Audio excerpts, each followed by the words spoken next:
used to work at a small, local bookstore in a quaint town. It was the kind of place where regulars would come in every week, chat with the staff, and spend hours browsing through the shelves. One day, a new customer walked in. He was a middle-aged man with a stern face and a worn-out trench coat. He didn't say much, just silently wandered around the store, picking up books and putting them back without really looking at them. Over the next few weeks, he started coming in more frequently. Each time, he'd spend an unusual amount of time in the mystery and thriller section. One afternoon, as I was restocking the shelves, I noticed him sitting in the corner, reading a book with a concentrated look on his face. I couldn't help but be curious, so I walked over and asked if he was enjoying the book. He looked up, startled, and then nodded curtly. He told me it was a great read and that he'd been searching for a story like this for a long time. I struck up a conversation with him, and he gradually opened up a bit.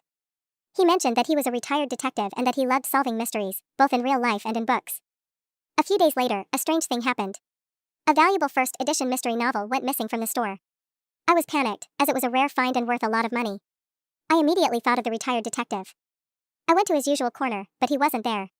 I left a note asking him to come see me when he returned. When he finally showed up a couple of days later, I confronted him about the missing book. His face turned pale, and he stammered that he had nothing to do with it. He said he'd been out of town for a few days and had no idea what had happened. I didn't believe him at first, but his sincere expression made me doubt myself. Then, one evening, as I was closing up the store, I heard a noise coming from the back room. I cautiously made my way over and found the retired detective rummaging through some boxes.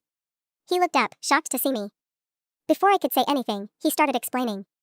He told me that he'd received an anonymous tip that the person who stole the first edition book was planning to sell it to a collector in town. He'd been trying to find evidence to prove it and had been searching the store for any clues. He apologized for not telling me earlier, saying he was afraid I wouldn't believe him or that the thief would get wind of his investigation. Just then, the real thief burst into the room. It was one of our regular customers, a seemingly harmless old lady who'd been coming to the store for years. She'd been in financial trouble and had stolen the book in a desperate act. The retired detective had been on the right track all along. We called the police, and the old lady was taken away. The retired detective and I became good friends after that. He still comes to the store regularly, and we often discuss the latest mystery novels and real-life crime cases. It just goes to show that sometimes, the most unexpected people can be the heroes in a mystery.